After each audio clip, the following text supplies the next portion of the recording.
Sebuah situs jasa pernikahan bernama Asia Wedding viral di media sosial karena memuat pemberian jasa untuk sebuah pernikahan yang tak biasa, yakni jasa mengurus pernikahan untuk nikah siri, poligami, dan pernikahan untuk kaum muda bahkan anak-anak. Bila dilihat lebih dalam laman situsnya sebelum diblokir, pernikahan untuk kaum muda tertulis sebuah kalimat, Anda harus menikah pada usia 12 tahun hingga 21 tahun dan tidak lebih. Komisi Perlindungan Anak Indonesia (KPAI) pun melaporkan Asia Wedding ke Mabes Polri karena diduga melanggar sejumlah undang-undang. KPAI melaporkan dugaan pelanggaran terkait hak anak di Undang-Undang Perlindungan Anak maupun Undang-Undang Perkawinan serta Undang-Undang Penghapusan Tindak Pidana Perdagangan Orang ke Mabes Polri. Saat ini laporan ini sedang diproses karena memang ini ada unsur cybernya. Menteri Pemberdayaan Perempuan dan Perlindungan Anak, I Gusti Ayu Bintang Darmawati mengaku sudah berkoordinasi dengan Polri untuk mengusut tuntas kasus ini. Kami di samping secara informal kami koordinasi dengan kementerian lembaga terkait, itu juga kita melakukan koordinasi secara formal juga ya. Jadinya untuk mempercepat proses berkaitan dengan tindakan apa yang harus dilakukan. Nah ini meminta kemarin itu memang kami sudah melakukan koordinasi dengan kepolisian juga untuk mengusut tuntas terkait hal tersebut, demikian juga dengan Kominfo untuk memblokir daripada akunnya. Karopenmas Mabes Polri Brigjen Rusdi Hartono menyatakan Bareskrim Polri sedang mendalami dan juga melakukan penyelidikan terkait hebohnya jasa pengurusan pernikahan Asia Wedding. Wedding organizer yang sekarang telah dilaporkan ya oleh KPAI ke Bareskrim Polri. Tentunya Bareskrim Polri akan mendalami permasalahan ini ya untuk kita sama-sama bagaimana masalah-masalah yang muncul di masyarakat ini bisa kita selesaikan secara tuntas. Dalam Undang-Undang Nomor 16 Tahun 2019 tentang perkawinan, pada pasal 7 dengan jelas disebutkan, jika perkawinan hanya diizinkan apabila pria dan wanita sudah mencapai umur 19 tahun. Jika terjadi penyimpangan terhadap ketentuan umur, maka orang tua pihak pria dan wanita dapat meminta dispensasi ke pengadilan dengan alasan sangat mendesak dan disertai bukti cukup. Pada ayat ketiga, pemberian dispensasi oleh pengadilan wajib mendengarkan pendapat kedua belah calon mempelai yang akan melangsungkan perkawinan. Setelah ramai disorot karena memfasilitasi pernikahan anak, kini situs Asia Weddings tak dapat diakses. Penyelidikan pun berlanjut untuk bisa mengetahui siapa di balik hebohnya jasa pernikahan anak itu. Tim Liputan Kompas TV. Situs jasa pernikahan Asia Wedding yang sempat viral di media sosial itu memang kini sudah tidak bisa diakses. Dan hingga saat ini juga belum diketahui siapa sebenarnya yang dengan sengaja membuka jasa pernikahan yang tak lazim ini karena masih dalam proses penyelidikan lebih lanjut. Nah pagi ini kita akan membahasnya dengan sejumlah narasumber, diantaranya ada Ketua KPAI Pak Susanto dan juga analis media sosial dari Drone Emprit, ada Mas Ismail Fahmi.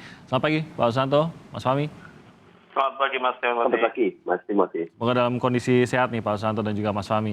Saya ke Alhamdulillah. Pak Susanto dulu. Pak Susanto, sejauh ini apa informasi yang sudah didapatkan oleh KPAI dan juga isi laporannya untuk kepolisian? Mengingat tampaknya situs ini masih nggak jelas nih Pak Susanto. Masih tidak jelas siapa sebenarnya yang memulai, siapa yang membiayai. Dan nanti saya juga mau ke Mas Fahmi untuk mendalami kenapa kok bisa setertutup ini informasi di balik situs tersebut, Pak Santo? Ya, terima kasih ya Mas Fahmi. Pertama perlu saya sampaikan bahwa ini merupakan tindak lanjut dari keresahan dan juga pengaduan masyarakat ya kepada Komisi Perlindungan Anak Indonesia. Karena memang cukup banyak sekali pengaduan masyarakat yang disalurkan melalui berbagai saluran yang ada, termasuk juga WhatsApp ke teman-teman komisioner, ke saluran reguler ya yang ada di Komisi Perlindungan Anak Indonesia. Tentu pengaduan dan keluhan masyarakat sekaligus juga kekhawatiran itu harus ditindaklanjuti ya agar hal ini tidak menimbulkan keresahan, tidak menimbulkan masalah baru, dan tentu tidak menginspirasi anak-anak kita untuk menikah pada usia yang sejatinya memang belum diizinkan oleh negara. Apalagi negara saat ini memang komitmennya cukup tinggi. Misalnya kalau tadi disampaikan Undang-Undang 16 2019 sejatinya telah memberikan batasan minimal ya, bahwa usia 19 tahun bagi anak-anak dan bagi perempuan dan laki-laki itu memang baru diizinkan menikah. Nah, terkait dengan tindak lanjut kita ke Bareskrim Mabes Polri itu adalah dalam kerangka untuk mendorong teman-teman kepolisian mendalami lebih jauh. Ya, mendalami lebih jauh. Kenapa? Karena kalau ini kita tidak tindak lanjuti secara utuh, ini dikhawatirkan tidak hanya menginspirasi anak untuk melakukan pernikahan yang belum diizinkan oleh negara, tapi juga di pihak lain bisa jadi ini juga akan menimbulkan inspirasi baru bagi pihak lain atau orang lain atau pihak-pihak tertentu untuk melakukan hal yang sama. Karena propaganda seperti ini kan berlawanan dengan regulasi kita. Propaganda untuk menikah usia yang belum diizinkan oleh negara itu sejatinya bertentangan dengan prinsip-prinsip perlindungan anak. Makanya memang kita cepat koordinasi dengan teman-teman Mabes Polri, kemudian cepat juga berkoordinasi dengan Kominfo, dan alhamdulillah sudah di take down dan tidak bisa diakses oleh publik. Oke, berarti kita akan menunggu juga bagaimana penyelidikan dari Bareskrim Polri. Nah, ada yang janggal dalam situs tersebut dan walaupun kita juga sangat prihatin dengan kondisi masih adanya pernikahan di bawah umur yang terjadi dan ini sebenarnya bahaya utama yang ingin dihindari. Tapi Anda juga menemukan, Mas Fahmi, mungkin Anda bisa berbagi juga dengan pemirsa kami bahwa kok tampaknya ada kejanggalan dalam munculnya situs Aisyah Wedding ini yang merujuk bahwa tujuan utama justru bukan mempromosikan wedding ataupun pernikahan anak ini, tapi seperti ada tujuan lain. Ada yang mengatakan sampai tujuan mengalihkan isu, hanya sekedar membuat heboh saja. Apa yang membuat Anda bisa menduga demikian? Jadi benar. Pertama, saya sangat mendukung dari KPAI untuk memproses, kemudian juga dari kepolisian. Karena alasannya apapun lah, misalnya apakah ini jadi-jadian, apakah ini betul, ini memang merusakkan, harus diproses lah. Nah, kemudian kalau dari sisi IT ya, kemudian kita coba lihat apakah ini betul. Misalnya gini, dari sisi konten saja, kalau kita lihat, banding-bandingkan konten situs wedding organizer, itu harusnya website-nya bagus, profesional, foto-foto desainnya, foto-foto contoh pernikahannya dengan angle yang sangat bagus gitu ya. Kemudian juga kontaknya juga harus lengkap. Tapi kalau kita lihat dari website ini, itu semua nggak kita temukan ya. Untuk apa mempromosikan wedding organizer tanpa ada cara untuk mengontaknya begitu ya? Nah, kontaknya tidak ada, halamannya banyak yang tidak lengkap, dan ini pun juga gambarnya seperti apa adanya. Dan yang ditekankan malah sepertinya bukan ke wedding organizing-nya, tapi lebih ke keyakinan. Wedding organizing ada keyakinan kami, keyakinan kami bahwa kita boleh menikah 12 tahun. Jadi kan seperti menonjolkan keyakinan, bukan soal promosinya, soal weddingnya. Gitu. Kemudian yang ditawarkan juga tidak masuk akal kan. Pernikahan mewah, macam itu, kemudian syirik, nikah poligami, atau ditambah dengan 12 tahun. Ini dari sisi isunya saja, kalau kita lihat itu aspeknya banyak sekali. Soal agama disentuh, kemudian soal poligami, berarti kan ini akan menyentuh mereka yang concern dengan wanita kan, hak wanita. Kemudian juga dengan anak-anak, ya, apalagi KPAI akhirnya ikut bisa masuk. Jadi ini semua aspek bisa kena. Sangat kontroversial. Kemudian yang kedua, gangguan berikutnya itu soal teknis, secara teknis. Kemudian kita lihat, meskipun sudah dihapus, kita bisa lihat di Internet Archive. Jadi di itu ada satu situs yang dia mengindeks semua website. Baru muncul sehari, itu bisa langsung dia indeks. Nah, situs ini baru diindeks itu tanggal 9 Februari kemarin. Tanggal 9 Februari baru diindeks. Sebelumnya, nggak ada sama sekali itu kontennya. Tanggal 9 Februari langsung lagi rame kan.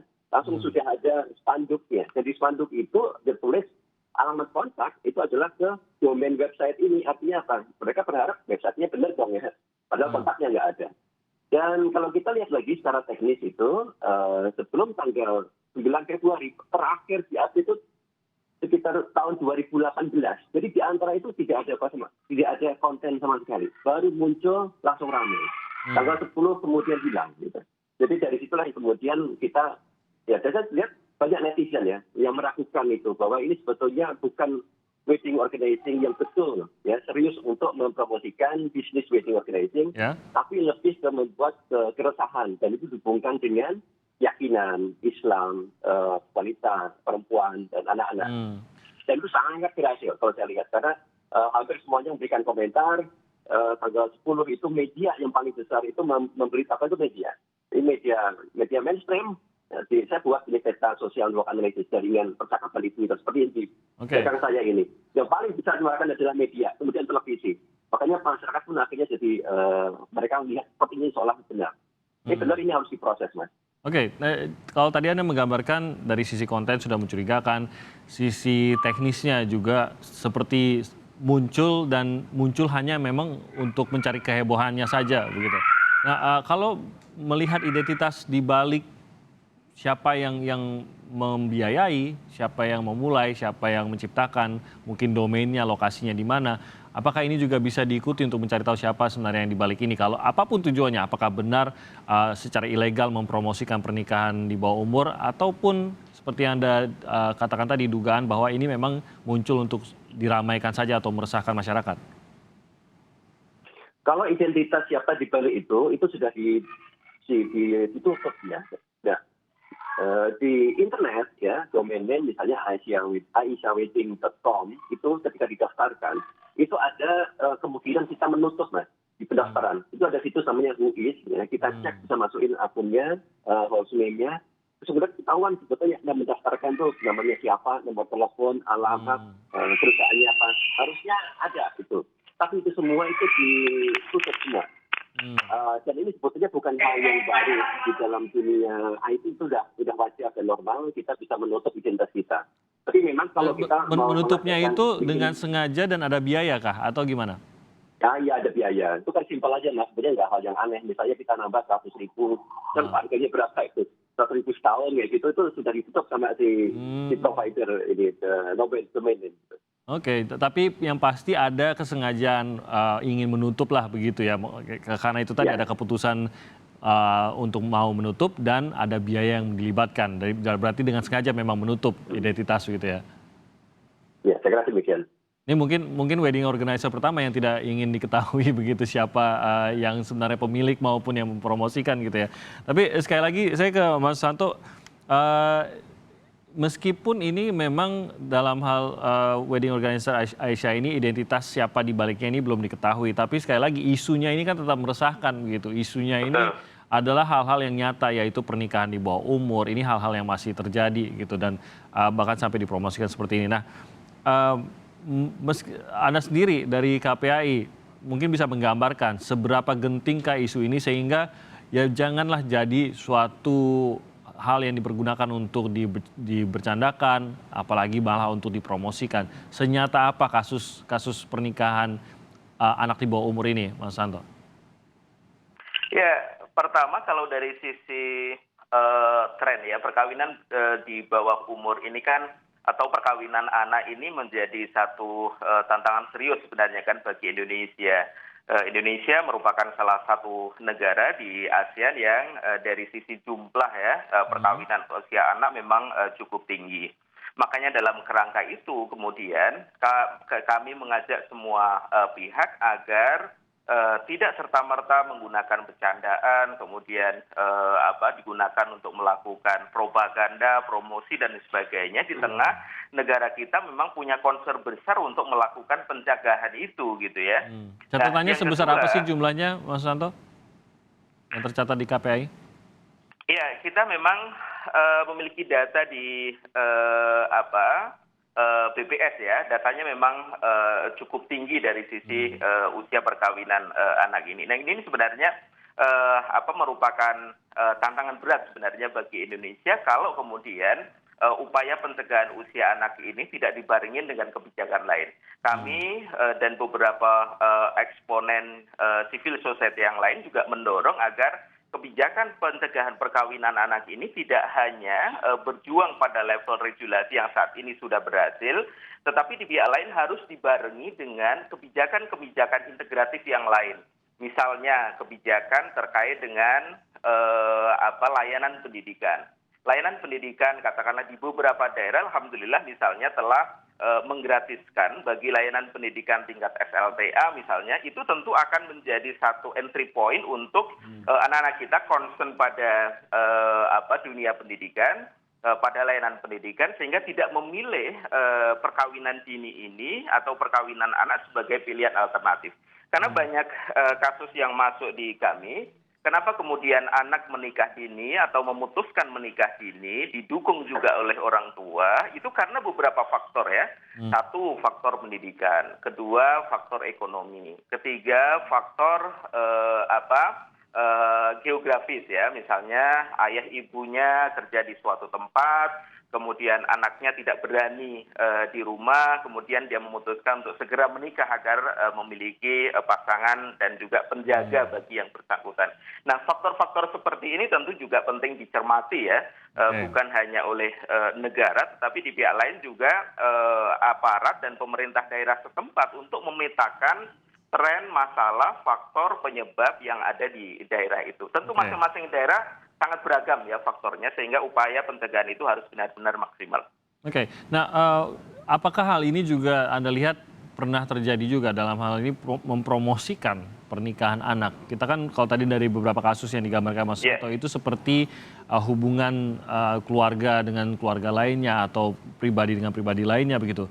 Tapi tidak pernah berbentuk seperti sampai mempromosikan. Sebenarnya nyata tidak sih adanya promosi pernikahan anak ini, atau memang ini pun sebenarnya sudah sangat-sangat janggal begitu. Tidak pernah ada juga yang sampai mempromosikan hal tersebut. Ya, sebelumnya kan memang beberapa kali juga terjadi ya. Promosi dan propaganda untuk menikah pada usia anak itu kan memang cukup menghebohkan juga. Misalnya di tahun 2013 ingat saya itu juga muncul ya beberapa kali kasus-kasus seperti ini yang dilakukan oleh sebagian oknum masyarakat. Tetapi tentu kami dalam kerangka tidak berpikir apakah ini apakah motifnya heboh atau motifnya ini saya kira domain polisi nanti untuk memastikan apakah ini motifnya apa, kemudian siapa sebenarnya yang melakukan, kalau kemudian ada jaringan-jaringannya, saya kira nanti teman-teman kepolisian kita berikan waktu untuk mendalami lebih jauh. Tapi pada prinsipnya kalau dari sisi dampak ini memang luar biasa ya, dikhawatirkan kemudian anak merasa oh ternyata boleh ya menikah pada usia itu. Padahal kita sedang semangat-semangatnya untuk mencegah perkawinan usia anak. Ini saya kira memang mohon juga difahami semangat besar kita agar anak-anak kita tidak terpapar perkawinan usia yang bertentangan dengan konsepsi negara kita. Oke, nah Mas Fahmi, ini kalau tadi seperti dikatakan Mas Santo bahwa kita akan menyerahkan ini kepada aparat kepolisian, apapun motivasinya, apakah benar mempromosikan atau hanya sekadar meramaikan dan meresahkan masyarakat atau apapun alasannya. Bisakah polisi sampai mengusut siapa sebenarnya di balik ini?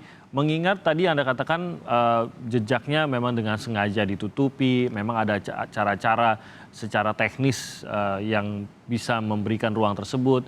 Tapi setahu saya seperti di media sosial pun, misalkan Anda menggunakan akun anonim, sebenarnya bisa diajukan permintaan kepada media sosial tersebut untuk membuka identitas orang tersebut kalau memang ada pelanggaran hukum di situ, memang ada perbuatan ilegal terkait dengan atau menurut undang-undang negara tersebut. Apakah ini bisa dilakukan juga?